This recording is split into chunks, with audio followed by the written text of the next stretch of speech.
I started volunteering for the listening line in October of 2020, right after my roommate moved back to Ohio and the apartment got too quiet to sleep in. The org was a small non-profit off Grand Boulevard in St. Louis, one of those places run out of a converted dentist's office with a coffee maker that had been there since the Bush administration. Most of us worked from home by then. They mailed us a headset, a laptop with the routing software, and a printed manual that told you what not to say. The rules were simple. You don't give advice. You don't share personal details. You don't ask questions that force a yes or no. You listen. If someone is in immediate danger, you keep them on the line and text the coordinator on a second channel. That's it. 4 hours a shift, Friday nights, from 8 to midnight, because that was the slot nobody else wanted. The first 4 Fridays were what I expected. Lonely people, a woman who wanted to talk about her dog, a truck driver in a Love's parking lot outside Effingham who cried for 20 minutes and then thanked me and hung up. A teenager who said she just wanted to hear a voice that wasn't her mother's. That kind of thing. You get off shift, you drink a glass of wine, you sit on your balcony for a while, you go to bed. It felt like doing something useful in a year where nothing felt useful. The first call from him came in on a Friday in early November, 9/17. I remember because I'd just written it down on the intake sheet. He didn't say hi, he didn't breathe hard. There was no music, no TV, no traffic behind him. He just started talking, halfway through a sentence, like I had walked in on him. There's a man on the 3rd floor putting groceries away. He's using the fridge light because he hasn't turned the kitchen one on. He doesn't know I'm here. I did what the manual said. I said I was there to listen, whenever he was ready. I asked gently if he wanted to tell me his name, or how he was doing tonight. He didn't answer. He kept describing. The man was maybe 40, green shirt. He was drinking from a carton, not a glass. A woman came into the kitchen and touched his back and left again. The caller narrated all of it in the same flat register, like he was reading a grocery list. Then, after about 6 minutes, he said, "Thank you for staying on," and hung up. I logged the call as unclear intent, no risk indicators, no follow-up requested. I stared at the intake sheet for a while after. Then I made tea and went to bed, and by Sunday, I'd more or less forgotten about it. He called again the next Friday, 9/17. The blinds are broken on the second one from the left. I can see her reading in bed. Her husband is in another room. There's a phone on the nightstand, face down. Same voice. Slow, low, careful with the vowels. Like he was afraid of scaring something in the room with him. Again, no ambient sound, no wind, no cars, no click of a lighter. I asked him where he was calling from and he said, "Thank you for staying on." And the line went dead. I flagged it that time. The coordinator was a woman named Priya, who ran the night desk out of her kitchen in University City. She said the org gets a lot of what she called watchers, voyeurs, men who like the fact that someone is listening to them describe something. She said unless he mentions harm to himself or someone else, we document and move on. She said, "Don't let it get in your head." I tried not to. 3rd Friday, 9/17. He described a girl doing homework at a kitchen table under a pendant lamp. 4th Friday, a man asleep on a couch with a small dog on his chest. Every time the same phrase before he hung up. Every time no background noise at all, which by then bothered me more than anything he was saying. If he was outside, I should have heard something. A car, a dog, wind against a mic. Nothing. It was like he was calling from inside a closet. I started a document on my laptop. Not a notebook, nothing dramatic, just a plain text file called notes.txt on the desktop. Date, time, phone number, the details he'd given. I told Priya I was doing it. She said fine, but keep it on the work laptop. The phone numbers were different every week, different area codes.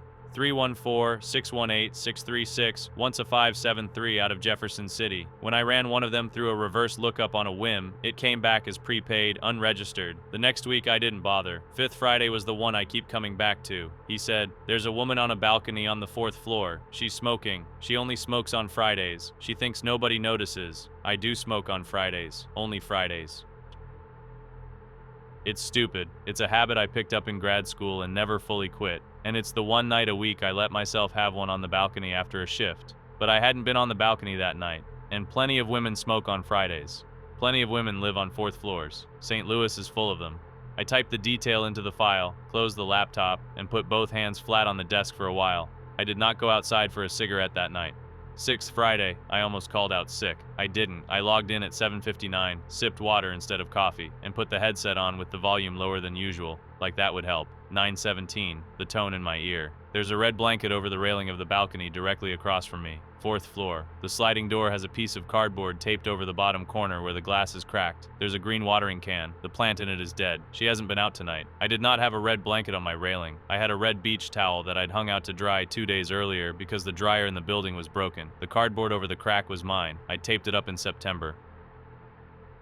The watering can was a housewarming thing from my sister, and yes, the succulent in it had been dead since summer. I hadn't told anyone about the succulent. Nobody had been in my apartment since March. I do not remember what my face did. I remember the taste in my mouth, which was metallic, like I'd been chewing on a paperclip. I did what the training said. Voice level, neutral. I said, "I'd like to ask you something, if that's all right." He didn't answer. I said, "Are you safe where you are right now?" There was the smallest pause. It was the first pause he'd ever left in 6 weeks. Then he said, "Thank you for staying on," and the line went dead. I texted Priya on the second channel before he'd finished the sentence. I typed with one hand while I was still speaking. I told her exactly what he had said. I told her about the towel, the cardboard, the watering can. I told her I lived on the 4th floor of a building off Skinker with a balcony facing east, and that the only apartments that could see mine directly were in the building across the parking lot. She called me back in under a minute. She was already on her way. She told me to lock the sliding door, close the blinds, sit in the interior hallway of my apartment, and not to open the front door for anyone but her. I did all of that. I sat on the carpet next to the bathroom with my back against the wall and my phone in my lap, and I didn't cry, which I keep thinking about, because it felt like I should have. Priya got there in about 40 minutes. She'd already called a non-emergency line and requested a welfare check on the building across the lot. Officers came, knocked on doors, spoke to a couple of tenants. Nobody had reported anything. The building had unrestricted roof access from an outdoor stairwell on the north side, and the door at the top wasn't locked. From the roof, you could see straight into my sliding door. They didn't find anyone up there, just a folding chair that didn't belong to the building, tucked behind the HVAC unit. The org pulled the 6 call records. 6 different prepaid numbers, activated within a day or two of each call, deactivated within hours after, all routed through the same regional carrier. The investigator they consulted told Priya, in plain English, that the person doing this had been doing it long enough to know exactly how much effort it takes to be untraceable, and not one bit more. I finished my shift, technically. I stayed on the line for another hour with Priya sitting on my couch, and we took 2 more calls together. A man who couldn't sleep, a woman whose sister had gone into the hospital that morning. Normal calls, if there is such a thing. Then I logged out, and I signed the paperwork to step down from the volunteer roster on Monday morning. I moved in December. Different neighborhood, different building, no balcony.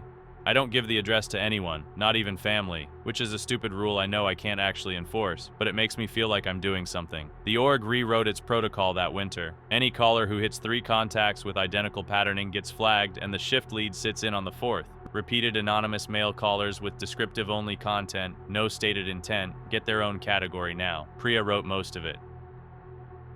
She sent me a copy in an email in January with no subject line and 1 sentence in the body that just said, "Thought you'd want to see this." I did want to see it. I read it twice. Then I closed the laptop, and I went and made tea, and I sat in a chair that faced the door instead of the window, which is where I sit now, mostly, when I'm home.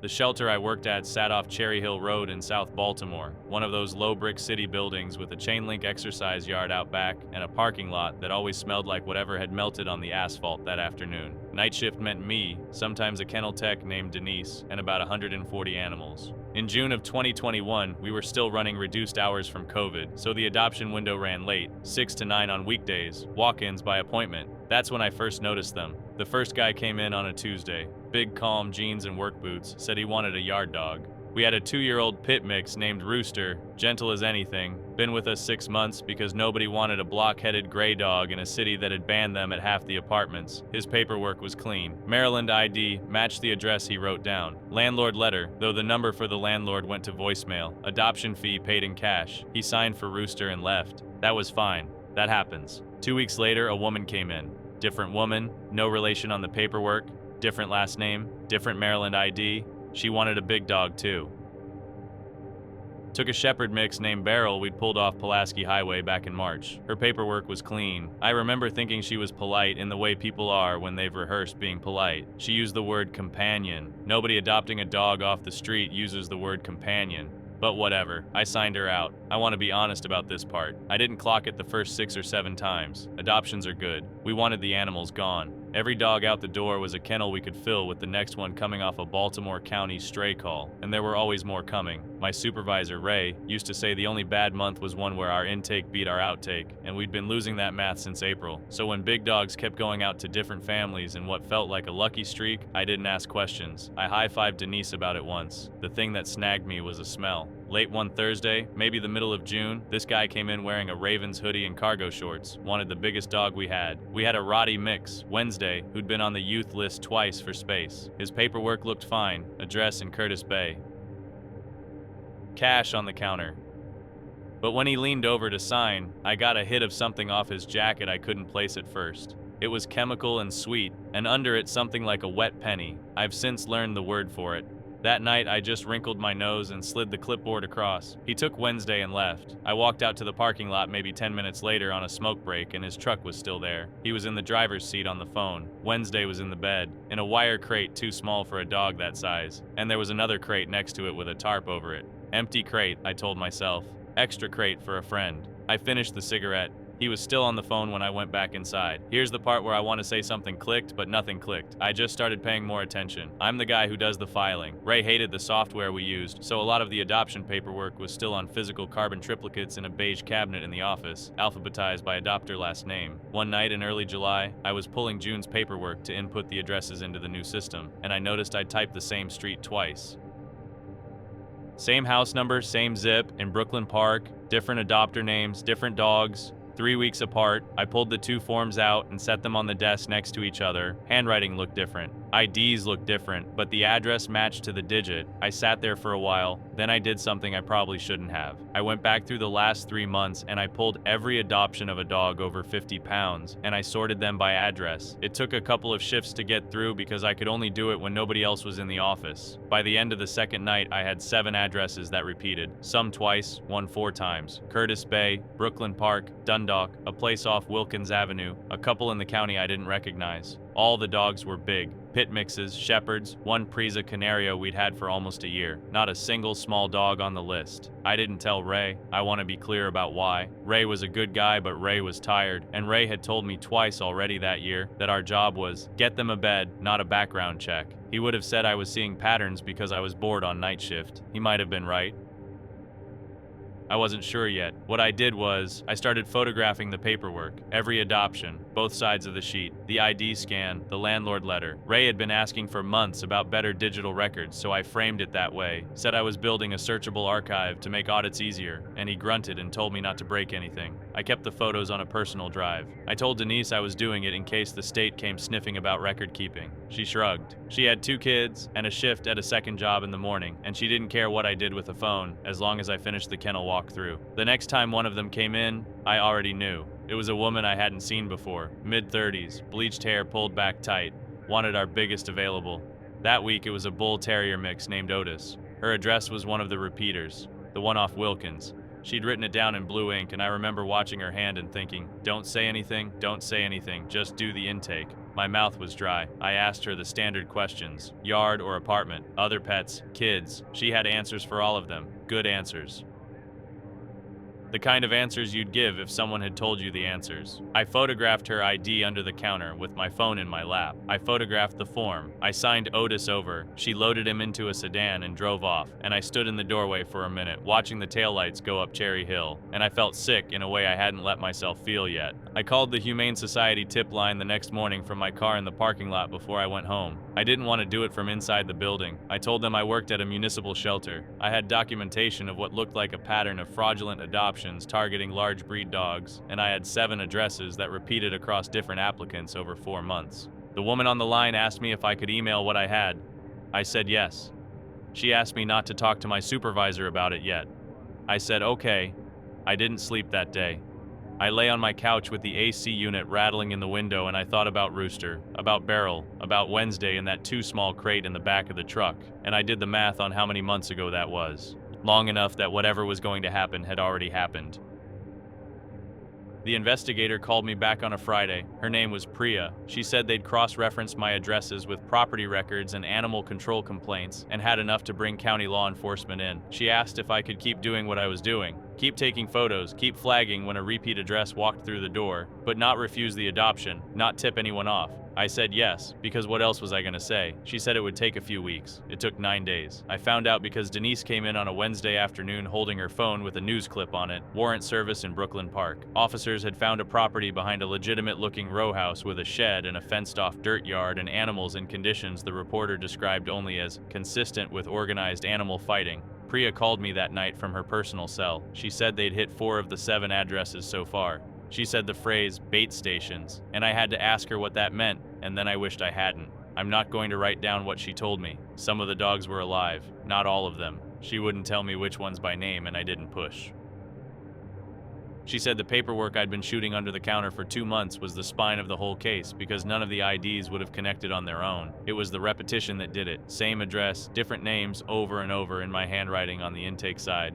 Charges came down slow. It was almost a year before the first plea. 3 of them took deals. 2 went to trial and got convicted on animal cruelty and conspiracy counts. The rest I don't know about. I stopped following it after a while because the local coverage kept using photos of the dogs, and I couldn't do it anymore. I still work nights. Different shelter, out in the county now. When somebody comes to the counter asking for the biggest dog we have, in cash, with a landlord letter and a Maryland ID, and answers that sound rehearsed, I photograph the paperwork before I hand them the leash. I've never had to make a second call, but I photograph it anyway.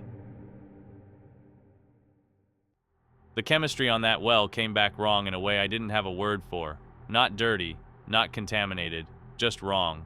I was doing groundwater sampling out past Fort Stockton in June of 2022, contract work for the state, driving between farms in a beat-up F-150 with a cooler of sample bottles and a paper map because my cell service was a joke out there. The job is boring. You pull up, ask the owner where the wellhead is, run the pump for a few minutes to purge the line, fill your bottles, label them, ship them to the lab in Austin. On a good day, you hit 4 farms. On a bad day, 1, because someone wants to talk about the drought. That week, the drought was all anyone talked about. The dirt in the fields had that pale, powdery color it gets right before it starts blowing off in sheets. You could taste it on your tongue by 10 in the morning. My truck cab smelled like sunscreen and old coffee and the plastic of the sample bottles. And by lunch, the AC was losing to the sun. The farm I need to talk about was the 4th stop on my Tuesday route. County road off a county road, about 20 minutes from the last paved surface.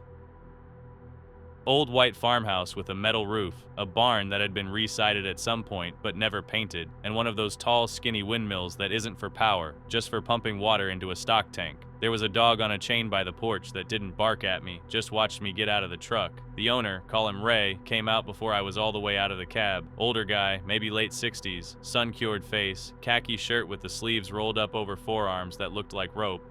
I introduced myself, showed him the state ID clip to my belt, told him what I was there for. He nodded and said, "Wellhead's around back. I'll walk you." He didn't say much on the walk, answered basic questions. Depth around 300 feet. Case steel, drilled in the 80s, he thought, before he owned the place. He'd bought it in the 90s from a family that had gone under. I got the pump running, ran the purge, filled my 3 bottles, capped them, labeled them. The whole thing takes about 15 minutes if the owner leaves you alone. He didn't leave me alone. He stood a few feet off, hands in his back pockets, watching. I got back to the truck, put the bottles in the cooler, wrote up the field notes on the clipboard. He was still there, so I did the thing you do out here, which is talk about the weather for a couple of minutes so nobody feels like a stranger. That was how I learned he ran maybe 80 head of cattle on the property, and that he thought it was going to be a bad summer. 2 weeks later, the lab results came back, and the sample from his well was flagged, not for contamination. Nitrate was fine, arsenic was fine, coliforms were fine. What was strange was the mineral ratios. The proportions of sulfate, chloride, and bicarbonate didn't match anything else on my route, or really anything I'd seen in that basin. It wasn't a health issue, it just wasn't the water you'd expect to come out of the ground there. Like the well was drawing from something the map didn't say was under it. I flagged it with the lab, they reran it, same result. My supervisor said go back out and resample, and while I was there, ask if anything had changed. New pump, new casing, anything. I went back out on a Thursday, the 2nd week of June. Same route, same truck, same cooler. Ray was on the porch this time. He waved before I was out of the cab, like he'd been expecting me. Walked me around back again. Same purge, same fill, same 3 bottles. When I was done, I asked him casually if anything about the well had been worked on in the last few years. New pump, new casing, anyone drill nearby? He said no. Said the pump was the same one from when he bought the place. Said nobody had drilled on his property or the neighbors. Not that he knew of. I said, okay, thanks. That was all I needed. And that was when I noticed he wasn't looking at me. I don't want to make it more dramatic than it was. He wasn't staring wide-eyed. He wasn't frozen. He was talking to me in a normal voice, answering my normal questions, but his eyes were fixed on a point somewhere behind my right shoulder. Not glancing. Locked. The whole time I'd been asking about the pump, he'd been looking past me at something I couldn't see. I turned around. Nothing. Barn wall. About 40 feet off. Dirt yard. The dog, still on the chain, still not barking. The stock tank with the windmill spinning slow. A stretch of fence line running out to the pasture. That was it. No person. No animal I hadn't already noticed. Nothing on the roof. I turned back. Ray was still looking at that same point. I said, "Everything all right?" He blinked, and his eyes came back to me like they'd been somewhere else for a while. He smiled a little. Not friendly, not unfriendly either. More like he'd just remembered something. He said, "You're the first one to take a sample and stay to talk." I laughed, because I didn't know what else to do. I said something dumb like, "Well, part of the job." He didn't laugh. He said, "No, I mean, you're the first one." There's a specific kind of quiet that happens on a farm at midday in June. The cicadas are going, the windmill is creaking, a cow is complaining somewhere in the pasture. It isn't quiet at all. But my head went quiet, right then, in the middle of all that noise. I asked him what he meant by that. What did he mean by stay? He said the state had been sending people out to sample his well every couple of years for as long as he'd owned the place. He said they usually pulled up, ran their pump, filled their bottles, were gone inside 20 minutes. Nobody had ever asked him about the water. Nobody had ever asked him if anything had changed. I said, "Well, most guys are just trying to hit their route." He nodded, slow, like he was agreeing with something else entirely. Then he said, "2 of them didn't make it back to the highway." I said, "What?" He said, "Drove off in the wrong direction. Didn't come back." I asked what he meant by wrong direction. He gestured at the county road behind me. He said the road only goes 2 ways out of his gate. One way takes you back toward town in about an hour. The other goes deeper into ranch land, gets rough, dead ends at a wash that hasn't had water in it since he'd been alive. The 2 guys he was talking about in 2 different years had turned the wrong way out of his gate. I asked if he was sure. He said he watched them go. I stood there with my clipboard against my chest, and I wrote what he said in my notebook, word for word, while he was still standing there. I don't usually write up notes in front of the owner. I write them in the truck. I think I wanted him to see me writing it down, wanted a record that this conversation had happened, and wanted him to know I had one. He watched me write, didn't say anything else. The drive back to Midland is about 90 miles the way I'd come in. I checked the map on the passenger seat with my finger before I put the truck in gear, because I wasn't sure I could trust my sense of direction with him watching. I turned left, which was the right way back toward the highway. In the mirror, I could see him at the gate, hands in his back pockets. He didn't wave.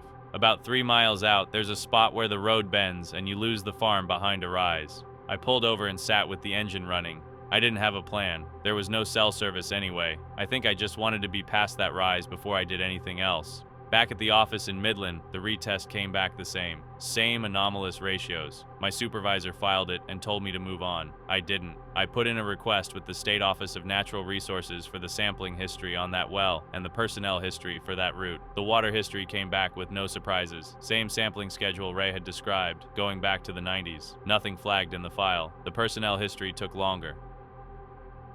When it came back, it confirmed that 2 geologists in different years had been pulled off that route. The word the form used was removed. Under reason for removal, both files said the same thing, administrative. When I asked what administrative meant, I was told the specifics were sealed and I did not have clearance to view them. I asked if the 2 men were still with the department. I was told that information was also not available to me. I finished out my contract that summer. I didn't go back to that farm. Somebody else did the follow-up. I don't know what came back on that sample. I stopped asking. 2 things I still can't square. 1, Ray wasn't hostile. He seemed almost relieved I'd stayed, like he'd been waiting a long time for somebody to.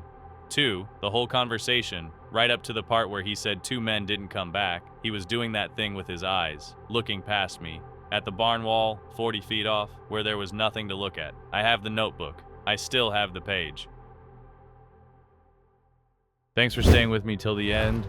Comment below which story you liked the most from today's video. And if you want another dose of creepy internet stories, check out the other videos on the channel. Take care. Bye.